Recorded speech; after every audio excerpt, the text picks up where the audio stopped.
up this time by taking the Azir away despite Selfie's early success. And additionally, this is the adjustment in strategy we're seeing from Misfits as they switch to the red side. But Millenium taking an opportunity here and first picking this Trundle. So they're actually basically saying, okay, Alphari, you want to pick up a split pusher, we're going to pick something that can aggressively match that split push. Because Trundle works so well into so many top laners. His biggest weakness is the Gnar. We know that Alphari can play that Gnar.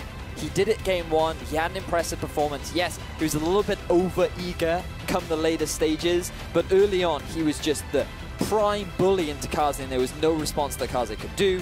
With a bit of jungle support, a Trundle and Gnar matchup can very quickly swing in the Trundle's favor. Absolutely, and you can see on your screen the picks that we had last game and how much this has shifted up. Of course, Trundle was banned away, and Millenium taking the opportunity to grab it. What's interesting here is the pivot coming in from the side of Misfits. They took the utility AD carry last time around, but on the red side, they get the Rek'Sai once more for Wisdom, a very powerful pick, but then immediately pick up that Lucian for Hans Sama. Now, this is not a pick that I think we can say is the strongest in the meta. But in the hands of Hans Sama, sometimes this champion looks absolutely unstoppable. Oh, yes, it does. He is able to make a lot of interesting plays, and I want to talk more about the Lucian, but I got to talk more about the bottom lane, because it looks like we're going to have a fabulous time down there with the Taric being picked up. Now, this is a very unique bottom lane that I honestly haven't seen very often.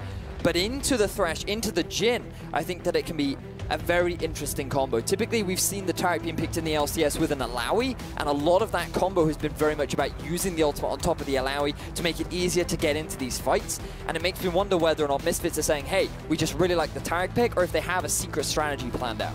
Now, looking at the way Millenium are setting up the rest of their draft as they lock in the Victor, seems like they got a really strong split pusher on the Trundle, but a lot of potential tower pressure with that Victor and Jhin. Long-range poke, long-range harass coming in, as well as the threat of the hook on the opposite side, Misfits. I mean, those are going to be some unwinnable team fights if Misfits ever get on top of Millenium, because that Gnar, the invulnerability coming in from the Taric, the consistent CC and knockups coming out for this team can be quite oppressive. I mean, I'm looking at Millenium's lineup right now, and I'm thinking they have a lot of good pick potential. They have a really strong 4-1. Their disengage is very strong because they have the box from Thresh. They also have the Victor W, and they have the Gragas ultimate. So very likely that they're just going to rely on Kaze to be this side lane threat, and come a certain point in the game, he will be able to outscale Alphari, but he just has to be very careful about playing around the Mega Nut. So Millenium right now have drafted a relatively well-rounded composition, very strong, can fight if they want to, can use Kaze to go for the flank, but Misfits, they are in a very similar position where they can also force the 1-4, but I feel like their team fighting, especially come the mid game, is a lot stronger simply because there is so many more tools that the Gnar can bring, and on top of that, Lucian, you can never underestimate his ability to just carry these team fights, especially in the hands of Hans Sama. Absolutely, and I think looking at the way this lineup is stacked up, Misfits playing to that team fighting strength that we've seen them out-execute every single opponent that they've come across so far, both in qualifying for Challenger in the Challenger Series. But as we gear up for our second game, one more chance for you guys to head on over to Twitter, hashtag MILWin or hashtag MSFWin. Maybe you think Millenium can bring it back. Maybe you're a believer in the Misfits as they look to be all about the team fights in this game. A lot of questions going to get answered in game two. Will Misfits move up 2-0, put themselves at that match point? Can Millenium bring it back, make it a more contested series? So here we go, ladies and gentlemen. Date 2. Let's see if Millenium can have a happier time this time around, or whether or not it's still going to end in disappointment like it did game 1. Really rough loss for Millenium. We asked a lot of questions about how they would hold up mentally. Now, you've got some more veteran players on this lineup, some more experienced voices, Tabs, of course, spending a decent amount of time in the LCS. And Masterwork, he's no stranger to these playoff scenarios. And I feel like Millenium need to just concentrate on the positives that happened from game 1, because there were a lot of positives. Their response to Misfits' early aggression was fantastic. The collapse that they got, the ganks they were setting up, the vision control that they were able to get themselves once they had the lead, all very promising aspects that they just need to concentrate on rather than focus on the things that went wrong. And it looks like, once again, we are set up to have standard lanes. Of course, only 48 seconds in, so opportunity for both sides to pivot here. I think you're right. Looking at focusing on the good here, focusing on the positive. What went well for them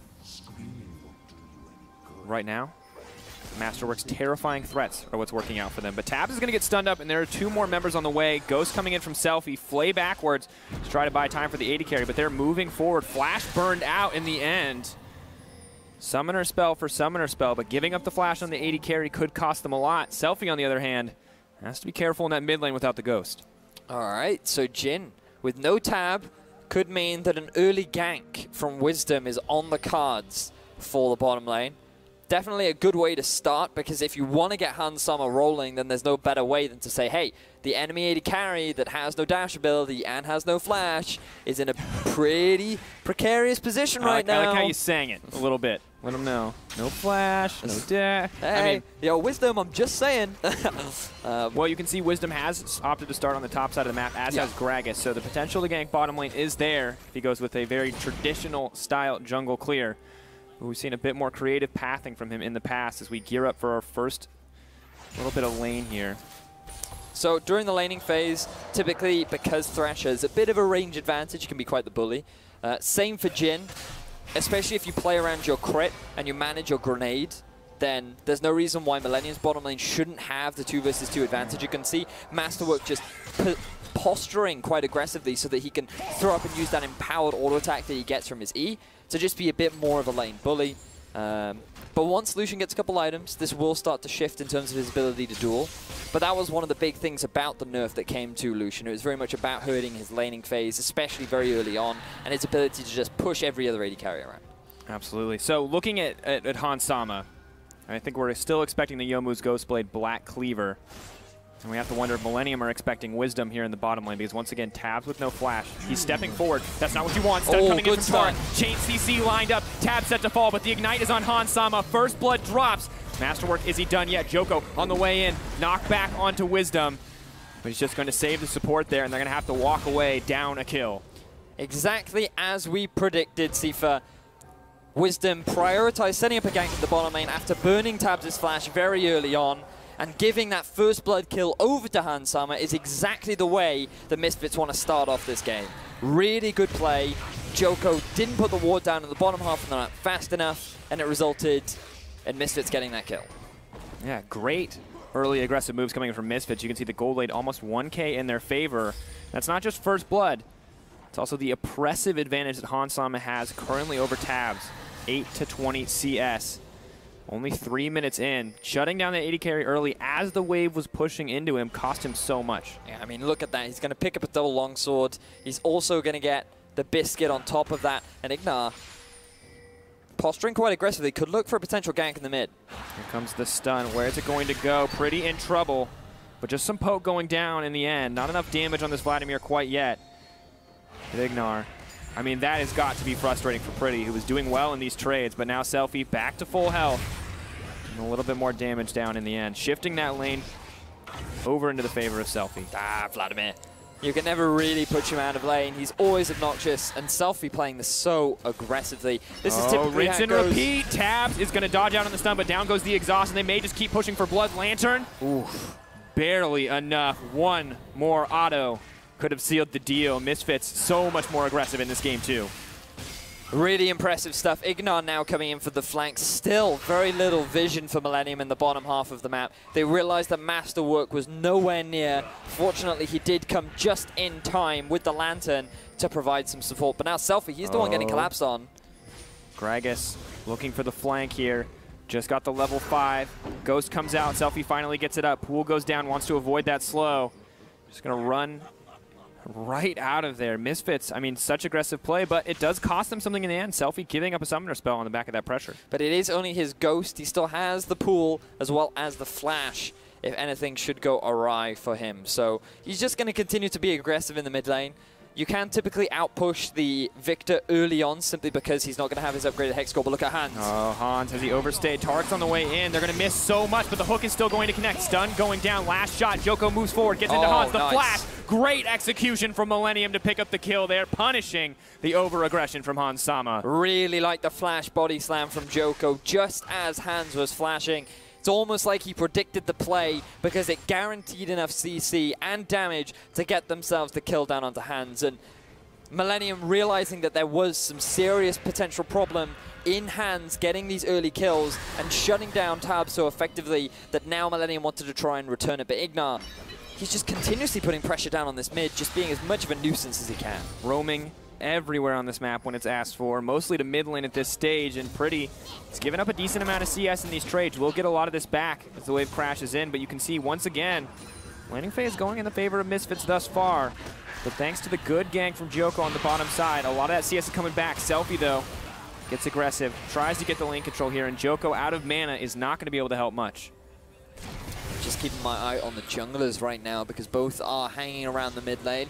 Masterwork is also nowhere near bot, which could mean that Misfits are looking for a gank in the bottom half of the map. Look at Selfie 2v1. Getting aggressive. No Chaos Storm coming in for the Victor. What is he going to do next? Empowered. Is he going to be able to get it? Throw some damage down onto Joko. Is it going to get it?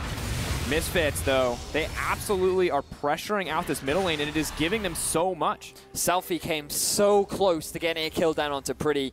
Pretty realized that Selfie was going to go for the flash Crimson Rush the moment it was up, but that, unfortunately for Selfie, wasn't up in time. And now, both bottom laners returning to the bottom half of the map. Handsummer continuing his aggression. The CS difference has closed ever so slightly thanks to that early gank from Joko, but still, Hans and Ignar feeling very confident in this bottom. Absolutely, but when we shift our attention back to the mid lane, we have to look at the CS differential present between Pretty and Selfie after that aggressive play and those repeated roams. 39-40 now as Victor manages to pick up the wave to Vladimir's 58. And this is largely just due to the matchup because Pretty on Victor cannot match the wave clear or the pressure from Vladimir even after the nerfs because he doesn't have his upgraded Hex Core. Now that he's got it, nice try from Wisdom. To be fair, if Victor had not upgraded the laser, Wisdom would have got that. Maybe. That's all I'm going to give him. Still, I like his ambition. I like the guts to make that play. Yeah, we'll have to see what giving up that flash costs him, though. But yes, moving back to the mid lane, now that Pretty has his upgraded Hex Core, this mid lane matchup is going to be so much easier for him. He's going to comfortably be able to match the wave clear pressure that Selfie is able to exert. His trading potential will be a little bit stronger because he's going to get extra AP from that passive. And so overall, Pretty's laning phase will just be a little bit more pleasant. Will he be able to close the gap? That's one of the big questions. But Millenium's still struggling from, or I say Millenium now the problem that Misfits had earlier. But now look at this dive from Wisdom. No, knocking him into the tower, subjugate. It's giving him a lot of health when he gets the opportunity to use it. Is going to be okay thus far. Flashes forward down to Alfari, but that's the death sentence for Kaze as Wisdom picks up the kill there. Misfits, they're out farming, they're out executing, and the lead continues to grow in their favor. 12.3k to 13.9 as they look to take down this tower as well. Good dive from Misfits. They used the big minion wave that was pushing underneath their turret to their advantage. Wisdom quickly rotated up. There wasn't that much deep vision from the side of Misfits because they honestly didn't need it. They knew that they were safe, no threat from Joko, and they get themselves a quick kill down onto Trundle, which is going to make his life in the side lane all the more difficult with this Narn now sitting on a 20 CS lead, and he's going to hit that big spike so much sooner. Hansama and Ignar have to be careful. The Death Brush is waiting for them if they get over eager. No level 6 for the Taric. Tab's ready with the Deadly Flourish at a moment's notice. Ignar has overstayed his welcome. The lockdown will be coming in. Flash forward, the Flay going to miss. The hook going to miss as well.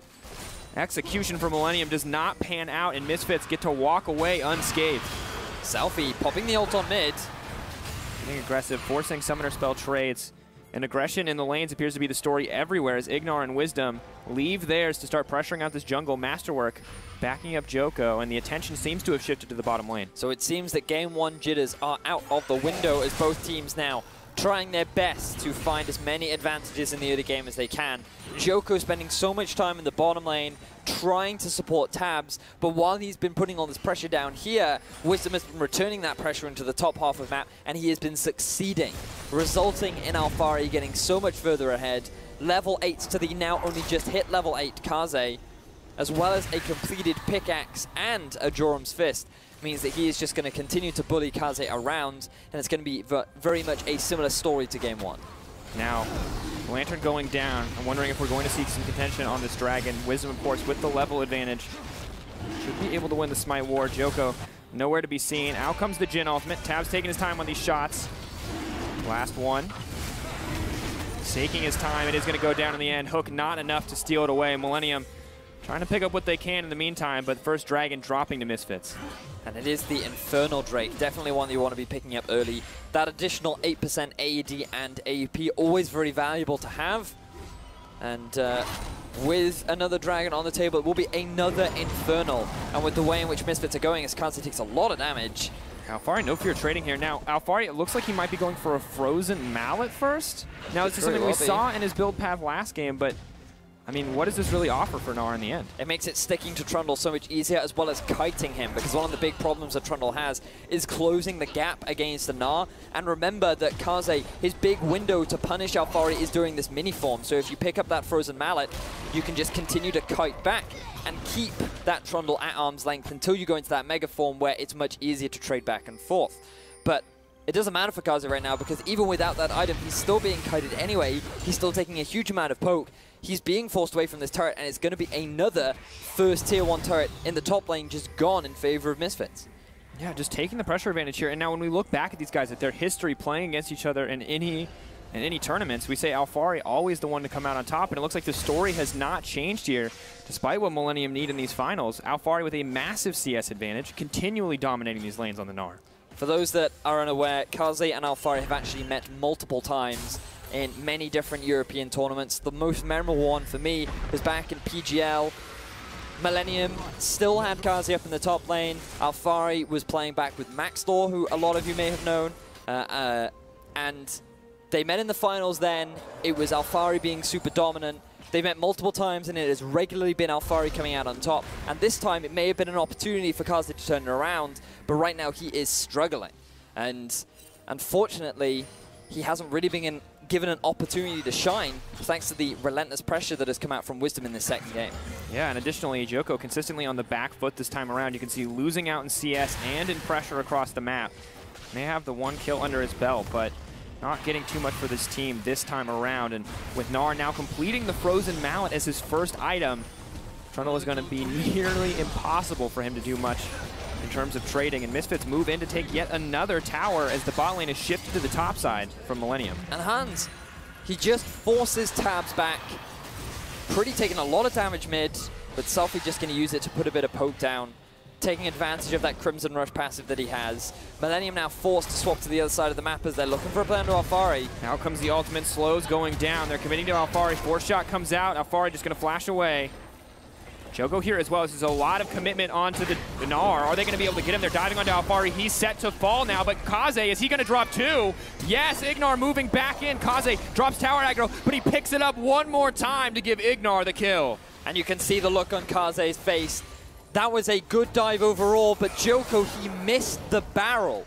That basic attack that could have turned that fight very quickly in their favor. Now Selfie's joined the fray. Moving forward, looking for the dive. Does have to pull out in the end. What is he going to be able to get? Damage and vulnerability on the way. Tabs taking so much back from the trade, but Wisdom takes the tower on the bottom side, and suddenly Misfits have overstayed their welcome. Ignar trying to make his way out, trying to make it to safety, approaching the wall. Flash available. 2v1. TP's coming in, though, and it looks like he wants the fight in the end. They can't kill him fast enough. Alfari, he's back. He's respawned, and he is on the way. Frozen Mallet not going to connect on the back of that boomerang, and Misfits just continue to take control. The fact that Misfits were able to turn that dive around is just evidence to suggest that Millennium are not able to properly execute so many small mechanical misplays, resulting in an opportunity for Misfits to turn things around and just gain so many objectives across the map. Just praise highly to the impressive response that Misfits have. And look at the mid lane collapse on a Pretty. Pretty moving forward, Pretty getting knocked out. Wisdom and the rest of Misfits are unrelenting in their aggression, and while they pick up a kill in the mid lane, Rift Herald is now set to fall. This is a 6K gold lead. Misfits are ripping through the opposition, and to be quite honest, Millennium, what we saw from them last game has just been non-existent. Exactly that. It's just... It's honestly surprising. I mean, let's just have a look at how this all played out. Alfari is the target for Millennium. They want to try and shut him down because he is snowballing extremely hard right now. You can see Joko coming through the river, and they feel, okay, we can go for this play. He's in his mini form. He's pretty squishy. He's got no defensive items. And just keep your eye on Joko. He hits a minion. That would have been a kill onto Alfari. They wouldn't have had to stay underneath the turret for as long. Joko could have soaked up the tower. Kaze could have gotten away. Instead, he ends up giving his life away to Ignar. And then just look at the minimap again. You can see the Vladimir rotating up along with Ignar. He wants to play as aggressively as possible. Selfie, unfortunately, doesn't quite have the damage, thanks to the shields coming out from Masterwork. This could have been an opportunity for Selfie to go in super deep because he would have been invulnerable. Realizes Pretty is on the back foot, so they just want to disengage as quickly as they can. And then Ignar just buys enough time for the rest of his team to come out. They don't get any kills, but they get themselves the tier 1 turret in the top. They get themselves the tier 2 turret in the bottom thanks to Wisdom. And Misfits just extend their lead so significantly that Millenium are just getting punished for everything that they try to do. 6K gold, Vedius. 6K gold in an Infernal Drake. Another one on the way. Misfits 100% in control here. Millenium, I mean, what options do they have in this mid game? Stall. I mean, they're very limited on their options right now. You need the Victor to hit that 2-item spike. You need Kaze to get to a point where he can actually trade back and forth with the Gnar. But now that the Frozen Mallet has been finished, that's going to be so much more difficult. The Infernal Drake is up. It looks like both teams posturing to try and contest. Millenium don't want to give this one away for free. I think the smartest thing for them to do is go for a steal rather than commit to a fight. Because of this big goal difference, Misfits can't really commit to it. And absolutely, and you can see Selfie's on the top side as well, so no TP coming in from him, but Alfari, merciless, moving forward, flaying down what damage he can as Wisdom and the mid laner for Millenium trade blows. It's not looking pretty so far, but Alfari could be in trouble. Meganar's on the way in, but so is the Tarkal. He's going to be immune to damage. 3 get knocked in. Alfari is crushing Millenium as they move forward, and Wisdom Pretty can't even deal enough damage to fight the jungler right now, and Selfie just does not care what Tabs has to offer because he's going to take him down. Double kill for the Gnar. More falling left and right. Wisdom looking to pick up the 4th kill for his team. Preyseeker goes in. Pretty set to fall. Gravity Field trying to buy time. Ignar is here. Selfie is here. Is this going to be the ace in the favor of Misfits? It looks like it. 5 members knocked out. The gold lead extends 10K 18 minutes into the game.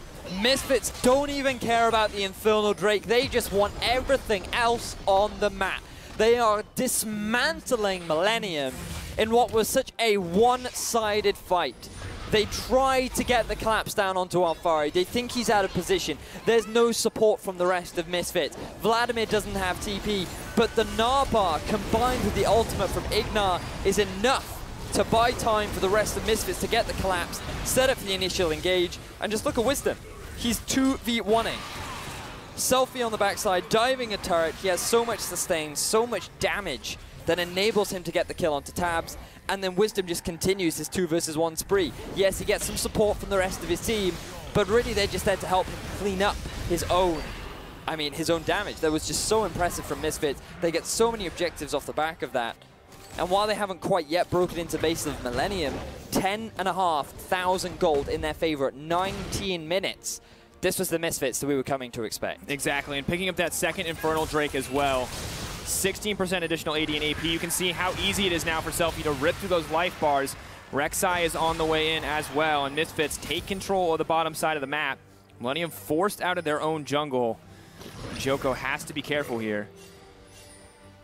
Sifa, Misfits look like a terrifying team.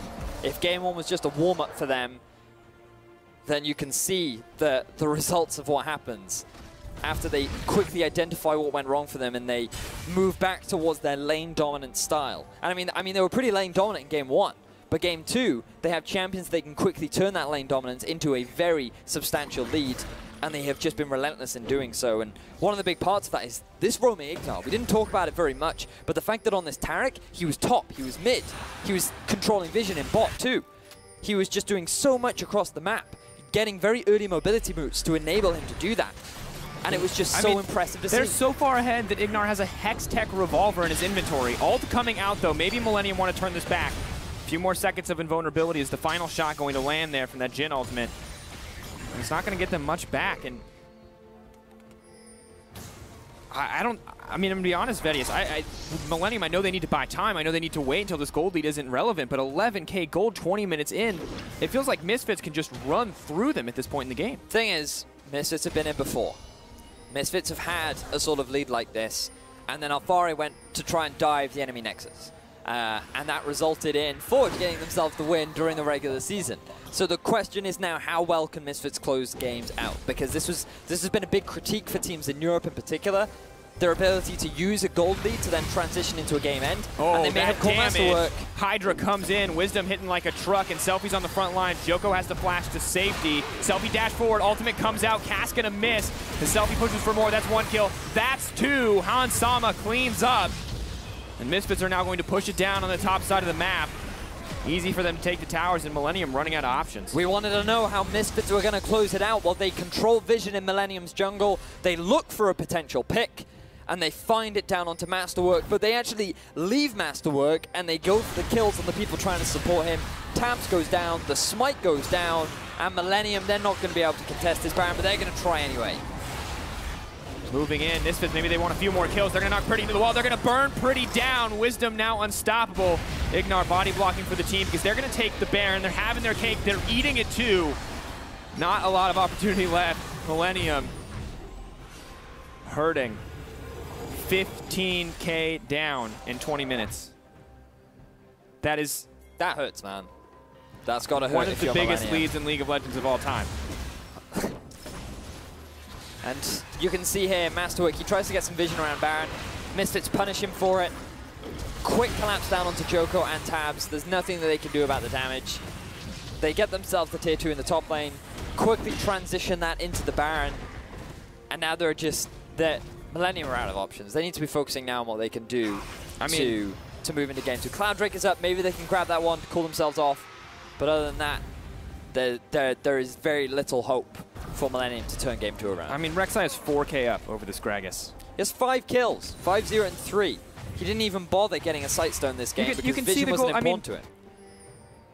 Look at the Tark gold, and now look at the mid lane gold on the opposite side. Look at Tark, look at everyone else. Tark is out-golding every single member of Millennium. That is how far ahead Misfits are.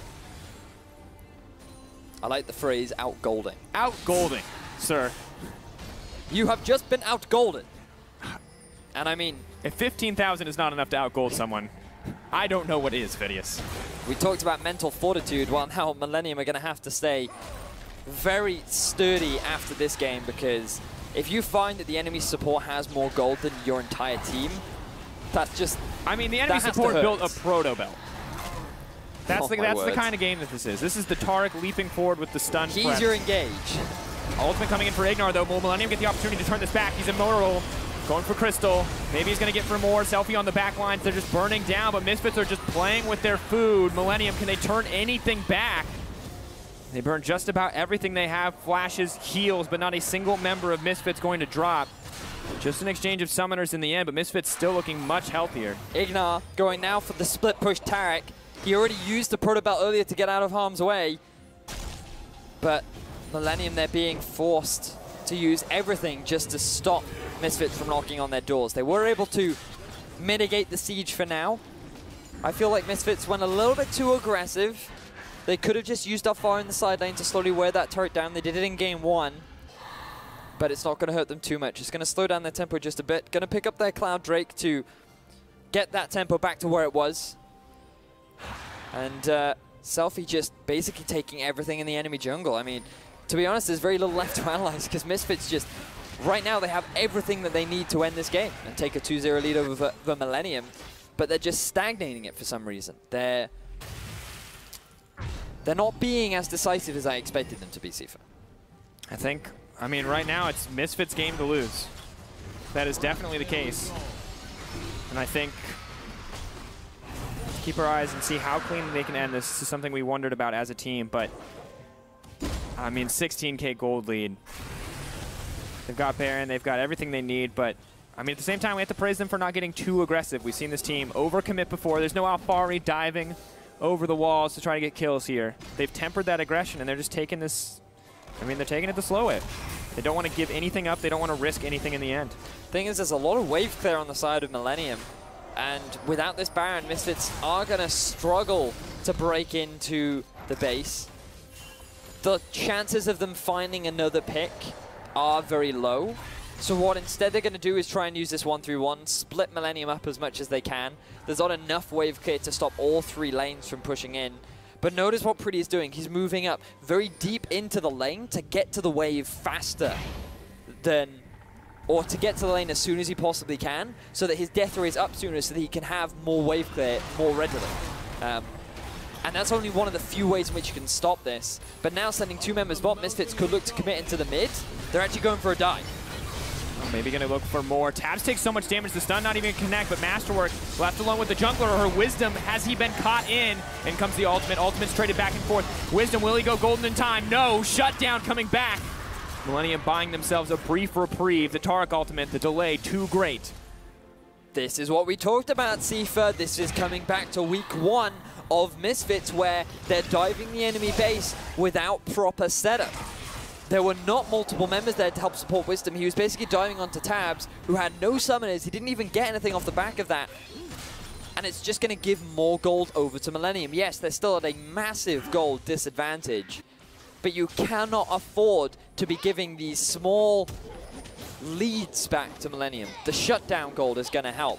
The just gold in general, having them complete additional items, is going to make breaking into the base of Millenium that much harder. So Misfits, they need to collect themselves before they wreck themselves, because right now they're just not looking like they were in game 1.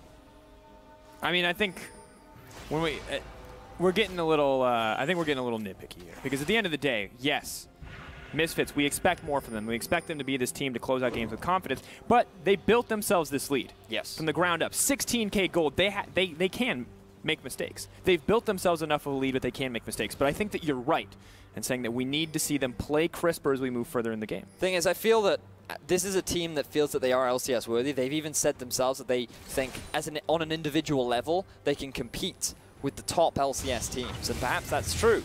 But to make it into the LCS, you need to be consistent, you need to be regular. And right now, if you look at the bottom end of the LCS teams, that's something that they may very well be lacking. But if this is a team that wants to aim high and achieve high, then you need to be consistent and you need to respect your opponents, which I feel right now, Misfits are lacking a little bit. So I'd like to see them just check themselves once more and look for potential pick. Masterwork. They may not even need to check themselves. They're going to check out Millenium, and it's a pretty easy pick for the team thus far. Joko even going so far as to spam a bit of laugh here.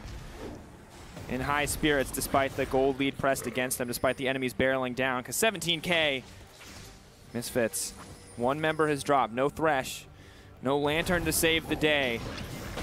But will there be enough wave clear? Dancing Grenade coming in. Deadly Flourish sure to follow. Alfari, though, on the bottom side, still has the Rift Herald buff as well, and Wisdom. Using that Tremor Sense to spot out the opposition. Misfits opting into a 1-3-1 here. Thing is, I feel like Misfits are so strong right now that they could, if they really wanted to, just group mid and dive. They have the invulnerability on the Taric. Just get the Narbar completed for Alfari, send him in, force a fight, but instead they're going to play around the Baron, going to take the slightly safer route, look to try and use this objective once more. As you can see Joko posturing around, but he doesn't have the vision. They know what happens when they walk into a dark jungle with Misfits lying in wait. And so they're just going to have to give this one away and try and hold out and hope the Misfits overextend once more. No inhibitors down, no inhibitor towers down yet. So Misfits, they may have the gold lead, but they don't have the tools to end. Joko going to take away the blue buff. Didn't have to smite the Baron. He's going to at least get himself a little bit more CDR. Tabs getting aggressive onto Wisdom, but Rek'Sai simply too tanky at this stage of the game for Tabs to deal with. Alfari now completing the GA. If you thought that he was an annoying split pusher before, well, guess again, he's even more annoying now. But unfortunately for Millenium, they are running out of options. That gold, well, I mean, their only hope right now is for Misfits to throw, which is not an ideal win condition to have. No. But they've been holding on now for the last 10 minutes. We thought the Misfits were going to be able to close this one out in 20 minutes. But they have not been able to do it just yet. Knocking on the door of that mid lane tier 1 for the time being. Let's see if they go for the dive. Masterwork up and ready, maybe looking for some hooks here. Misfits throwing what poke down that they can, but Alfari may just be able to take this tower. He's so tanky. Misfits back on the way in. Joko, has he overstayed his welcome, is going to sidestep, is going to throw the barrel in to knock Misfits under the tower, but they don't care. Tower goes down. Character next to follow. Millenium burning through. The ult coming down from Taric. Tabs, he's in trouble. In goes the Vladimir. Down is going to go Millenium. So much damage, but Tabs flashes to safety. Ignar doesn't care. The Taric is moving in. The exhaust, the bloodthirsty support. Kaze running for his life as Misfits break the base wide open. And even though Misfits lose Hansama, it just doesn't matter. And you can see Kaze having a bit of a laugh as he realizes that there's no hope now. 4 members dead for Millenium. Misfits with the Baron. They want to try and clean up that final kill as they take game 2 in this best of 5 series. TP comes in. Masterwork goes down. Misfits, an insanely commanding win. 5K gold lead at 15 minutes, extending it now to 12,000. More than that, my God. It's how is this Misfits? I've never seen a more commanding win. They close it out. They get game 2. What an absolute massacre. So being, as you rightly said, a bit nitpicky, the way in which they closed out the game was a little slow. There were many options that they could have taken advantage of, but you cannot take anything away from the fact that their early game was astounding. The fact that they burnt Tabs' as level 1 flash, Wisdom quickly ganks there, sets up Hansan for success. He then rotates up to the top. Meanwhile, Ignar roaming around the map, helping out every single laner. Just bang, overall, bang, boom, fast forward 15 minutes and it's a 23K gold lead. Yes, pretty impressive stuff. Just, I mean, we see what happens when you make one mistake against Wisdom, against Misfits, against this bottom lane, against any member of the team in the early game. The thing is, like, was it really a mistake? You know, like, I felt more that it was just Misfits setting up the plays for themselves. They are the ones being proactive. They are the ones building their own lead than allowing another team to just give it to them. And I think that this is something that just in Europe in general, we are somewhat lacking. Teams that actively go out and say, oh, hey, look, there's a lead over there. I'm going to go take it for myself. And this is just really enjoyable to see from Misfits. Yeah, I mean, a few spots of rough execution, but mostly a clean game. And definitely a well-earned win. Yeah, I think I want to echo your sentiment where when you have a 16K gold lead at, say, 20 minutes, you're allowed to make a mistake. Yeah, I mean, your whole team can die 2 or 3 times consecutively and you'll still be ahead in gold. I'm just nitpicking on Misfits, to be fair. But overall, they are still very, just so commanding in the early game. And Millenium are now on the back foot because they're a game. They have 0 games on the board. They have 1 more opportunity to slowly find the reverse sweep. And when you go up against Misfits, who, yeah, you had a great start game 1, but you seem kind of lost in game 2. It's tough to say how you change up your drafts coming into game 3. I think we really have to wonder, because as we look at it on the screen now, you can see, I mean, the draft wasn't the issue, right? But we see when Misfits are given these champions that they're so successful with, how hard it is to play against them. But at the same time, their successful champs are Rek'Sai and Lucian. Like, these aren't champions that are ban-worthy. And what happens when you stop taking the Nidalee away? What happens when you stop taking the Braum away, the Gangplank, these other champions, these champions that they're terrified enough to consistently ban out? Like, how do you play against a team that has so many powerful picks? I don't know. We'll have to ask Millenium and see if they can do it again.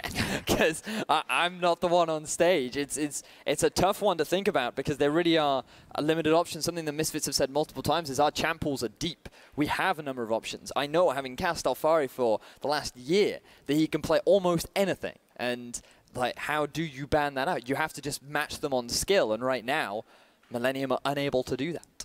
I mean, it's incredibly impressive. I think when we look back at the game, they built the lead so well, but then when it came to playing around greater win conditions like the Baron, they executed flawlessly. We look at the way that they were able to catch members out, how well they were able to execute here, and you can see a single catch like this. This was the story of the whole game for Misfits. Yeah, I mean, the thing is, once Misfits have built themselves up a big lead, rather than trying to force a fight, they just controlled vision. They just enabled themselves to play around the big objectives like the Baron, like the Dragon, and they said, hey, look, if Millenium wanted to come anywhere near it, we're going to set ourselves up for a pick, and we're going to catch you out of position, and then we're going to use our numbers advantage to turn that into a lead. And look at Misfits here. Again, they start the Baron, not with the intention of taking it, but with the intention of baiting Millenium towards them. I mean, they get it too. They get everything. They get everything. It's just really smart execution, and it's none of this indecision that we see so many times from teams where it's just like, do we go for Baron? Do we go for the fight?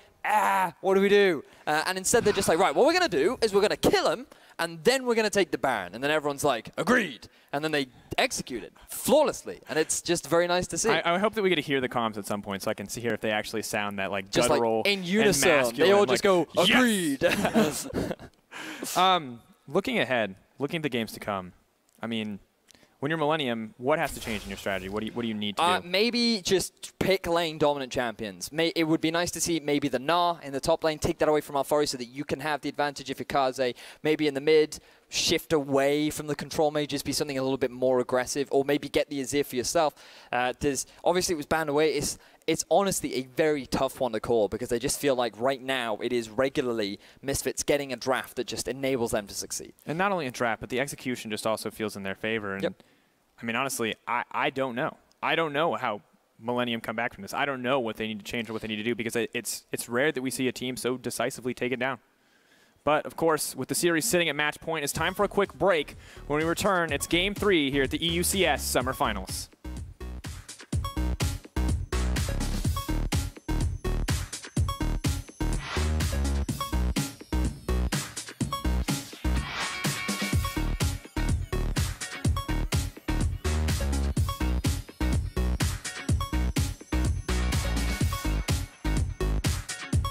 No flash. He's stepping forward. That's not what you want. Step coming in from start. Chain CC lined up. Tab set to fall, but the Ignite is on Han Sama. First blood drops. Jogo here as well. There's a lot of commitment onto the Gnar. Are they going to be able to get him? They're diving onto Alfari. He's set to fall now, but Kaze, is he going to drop two? Yes, Ignar moving back in. Kaze drops tower aggro, but he picks it up one more time to give Ignar the kill. Alfari could be in trouble. Meganar's on the way in, but so is the Tark ult. He's going to be immune to damage. 3 get knocked in. Alfari is crushing Misfits. An insanely commanding win. 5K gold lead at 15 minutes, extending it now to 12